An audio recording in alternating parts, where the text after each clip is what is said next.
Okay, so now we are going to deal with other two cases. So the case of repeated roots, so when we have a1 squared equal to 4a2. Look, then we have two roots that are repeating, of course. So take the same value, well, and they are given by minus a1 over 2. Now, so what do we do in this case? As you remember, we cannot use the same root twice with this, because both expressions would collapse into one. So what do? We use exactly the same trick we use with differential equations. So now we will have a3 t plus a4 times t times b t. Okay, so as you can see, there's not much new over here. Let's just do one example. Let's just say that the equation we need to solve is yt plus 2 plus 6yt plus 1 plus 9yt equals to 4. Okay, we clearly see that 36 a1 squared, 36, 4a2, 36. So we will have repeated roots. The repeated root in our case is equal to negative 6 over 2, which is simply negative 3. Now, the complementary function accordingly is equal to a3 negative 3t plus a4t negative 3t. And because particular solution is given by 4 over 1 plus 6 plus 9, 16, so it's 1 over 4. The complete solution in general form is given by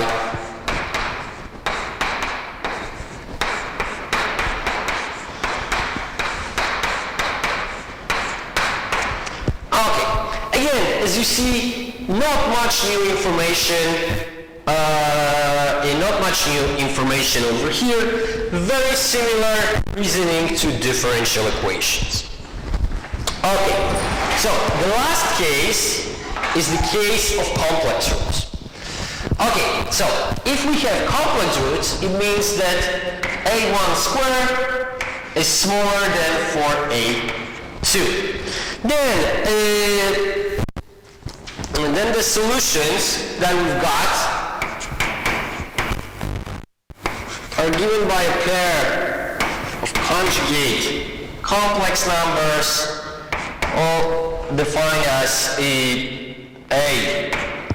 negative a1 over 2 plus minus a4a2 minus a1 squared over 2i. Okay, and look, again we can just substitute the result to the general expression for complementary function we developed at the very beginning. So this is a1 times h plus v. I'm sorry, this piece of chalk is really weird. To the power of t plus a2h minus VIT. But, well, as we see, this expression is not very pleasant, I would say. So maybe we should work with it in a similar way that we were working with the expressions when we were dealing with differential equations. So, but before we go there, let's repeat a couple of things. As you remember, conjugate complex numbers are related to the circle, and they are related to sine and cosine functions. Now, remember, our h over here, our h over here measured on x-axis is related to cosine and v to sine. Sine of theta, the angle over here, is simply the ratio of v to r. And r, so the radius here, is equal to the square root of the sum of the square of h and v. Okay, what type of information does this provide us? Look, if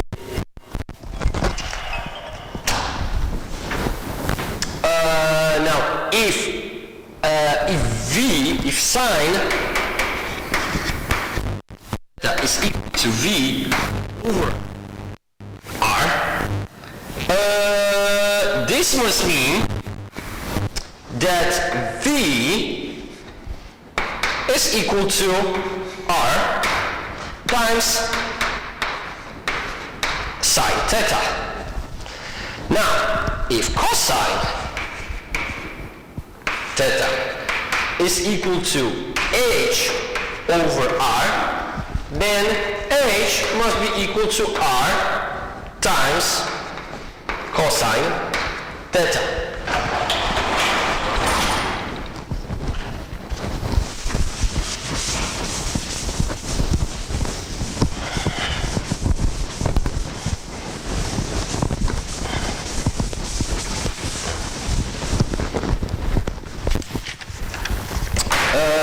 So, look, knowing this, we can rewrite this expression in a slightly different manner.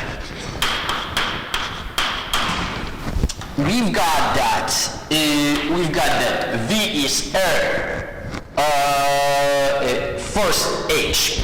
We've got this is r times cosine theta plus minus r sine theta times I.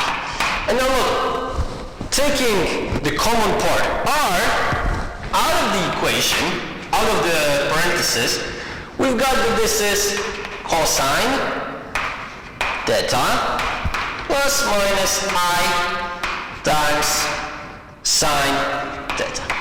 Okay, look, already it starts looking a little bit more familiar to something that we've been using, and maybe at this moment it would be good to remind about Euler's relations.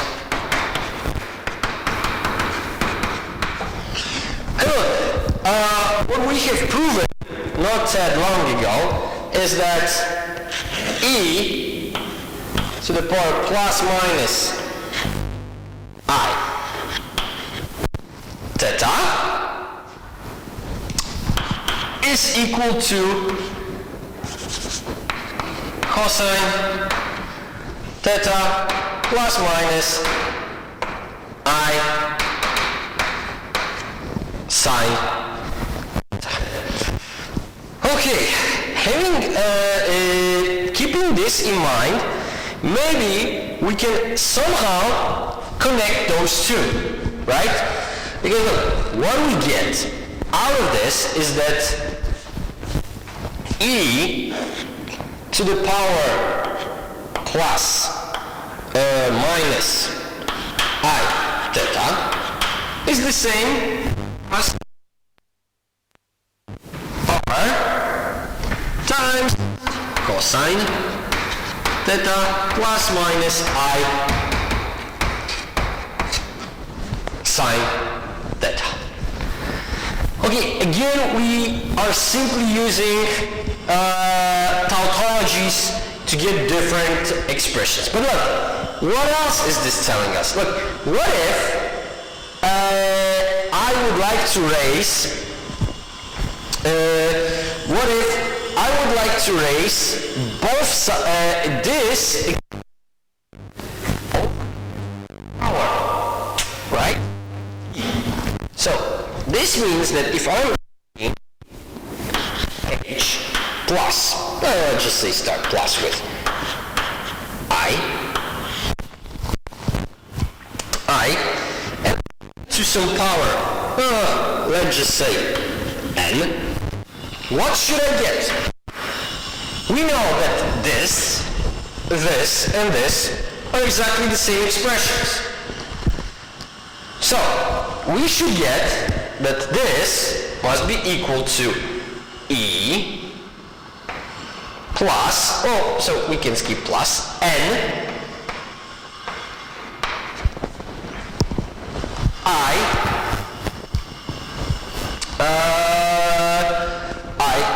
theta, right? But this in turns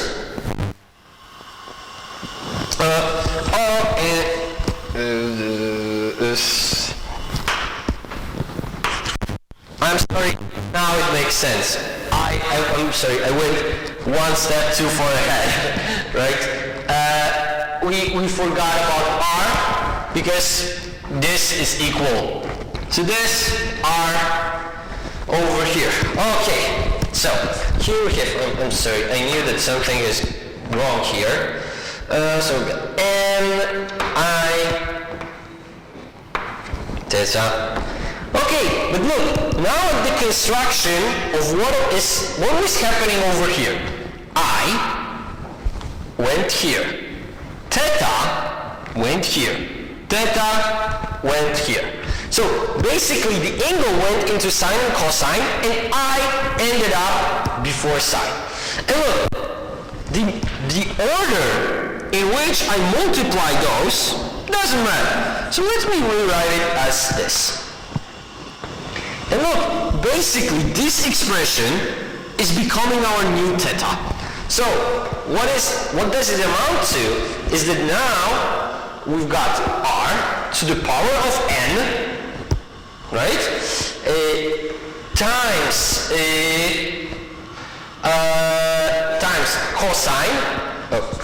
cosine, but inside of the cosine, instead of theta, I'm going to write n theta plus I times sine n theta. And look, the same will work for the second expression. Here we will have R to the power of n, right? Because this is this is the same.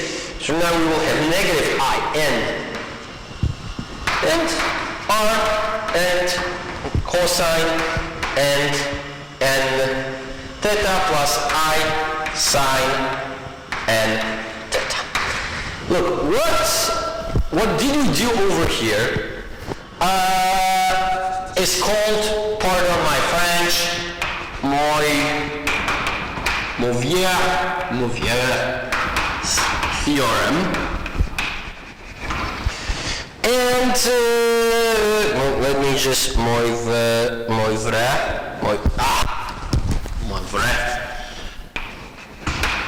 theorem. And basically what this theorem states what this theorem states is what we see over here, that pair of conjugate complex numbers taken to some power of n are equal to Rn times cosine, and theta, or theta plus, minus I sine and theta.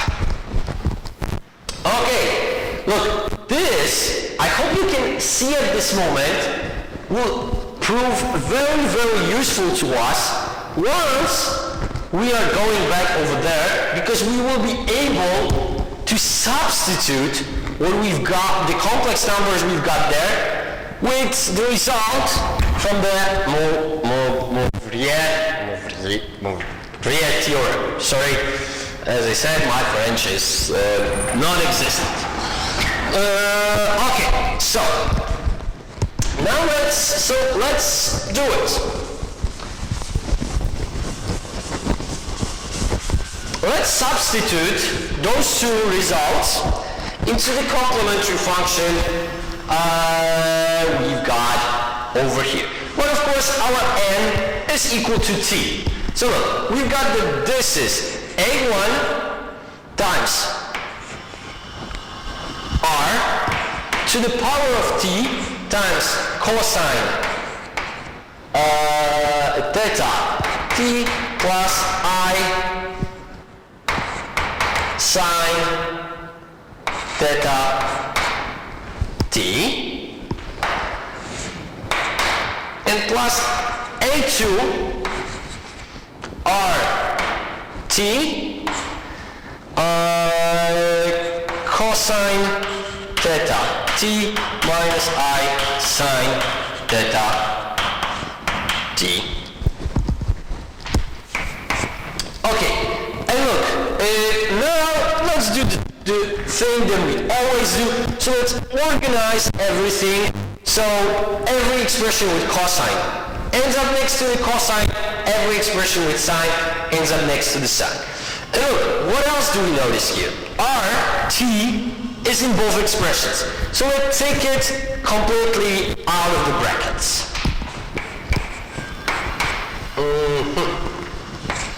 We've got this, and now we've got the, here we have a1 plus a2 cosine theta t plus a1 minus a2 I times sine theta t.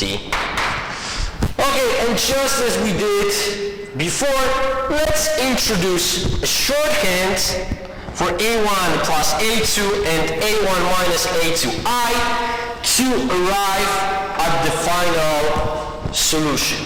So the complementary function under complex roots is given by r t and we open brackets a, now we have 5 cosine theta t plus a 6 sine theta t, and this is 8.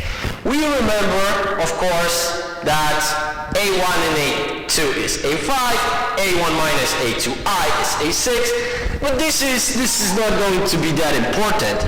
But there is one important thing we should cover here as well. What is r?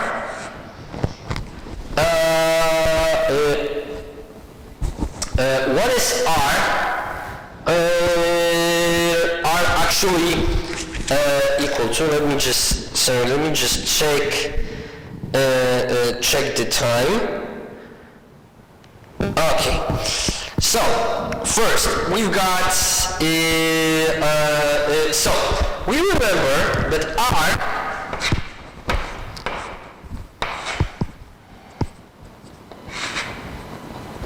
is equal to h squared plus v squared. Okay, but we also know what h and v are, because h is minus a1 over 2, so h squared must be a1 squared over 4. Then we've got plus. Now, we remember that v is equal to square root, first, it will be over 2, so it's divided by 4, but it's square root of 2 minus a squared. So this is 4a2 minus a1 squared.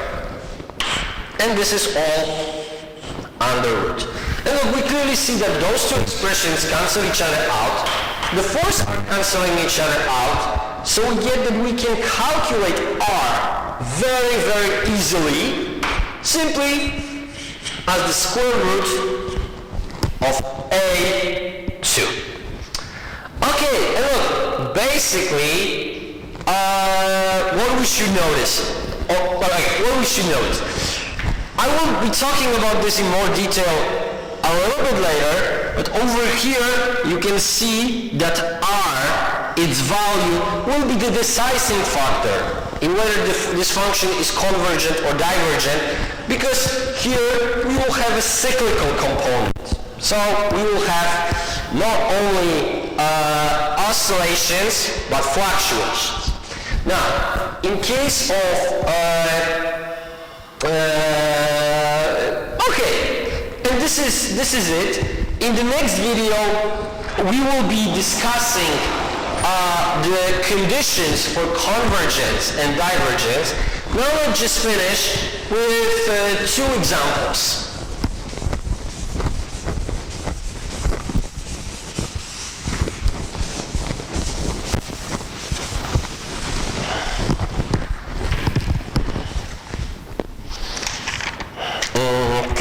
So, we've got that y t plus 1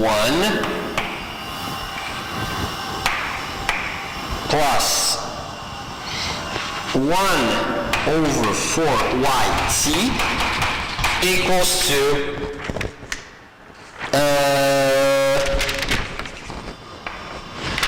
plus 2 equals to 5. Okay, so look, in our case, a1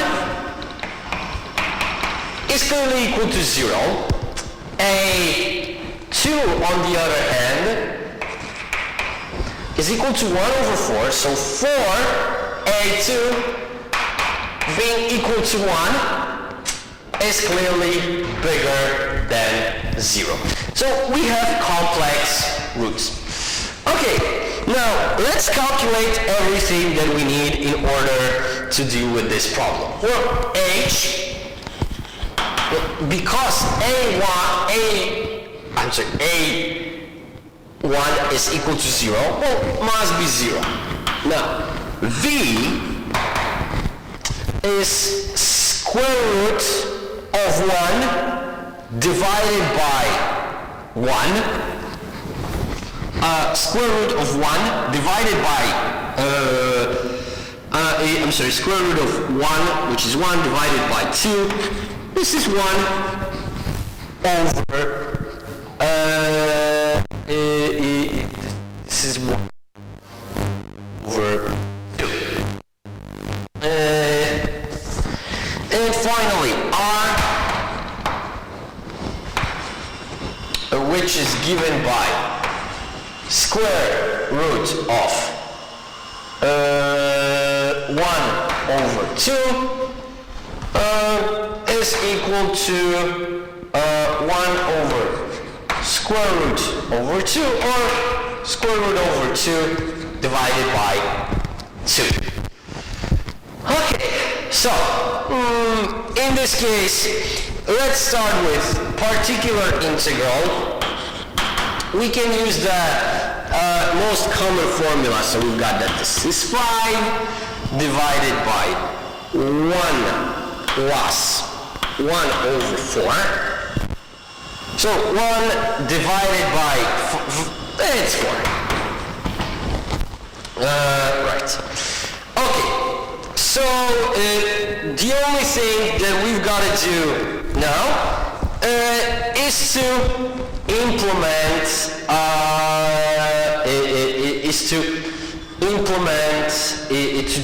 implement the values we've got in order to find the complementary function. But look, there's one more thing here. Look, in this equation, theta appears inside. So it would be good for us to know what is the value of theta. How can we find it?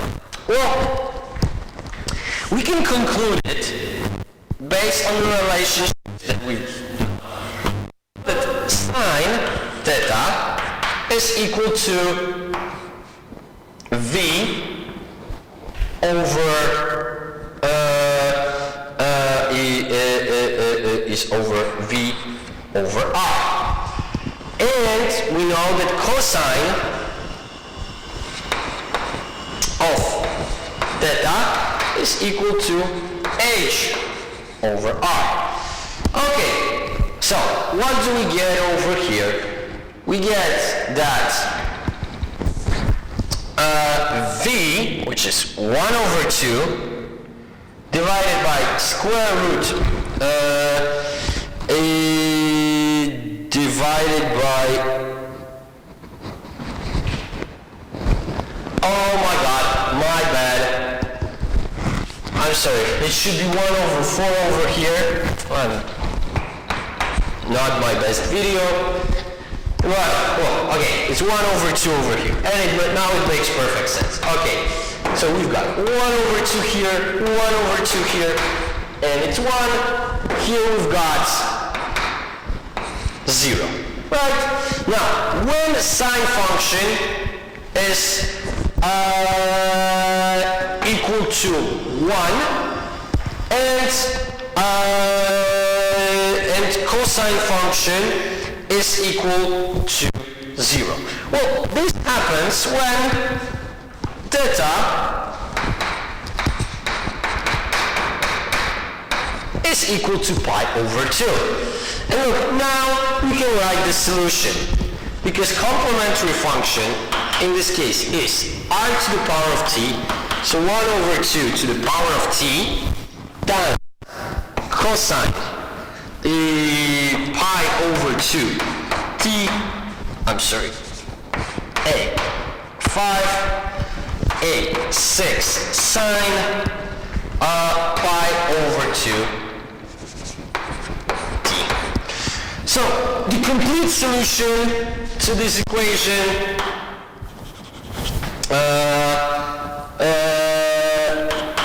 is 1 over 2 t a5 cosine pi over 2 t plus a6 sine pi over 2 t plus 4. Okay, and look, from doing this exercise, you might have noticed that solving difference equations with complex roots will require of you one additional piece of knowledge. So, knowledge of the values of the trigonometric functions sine and cosine. But remember, during the exam, you can have them, you don't need to know them by heart. Okay, let me check how much time do we have. And actually, this is it. During the next video, we're going to do one more example, and we're going to discuss convergent properties of complementary functions under different roots. Thank you for your attention.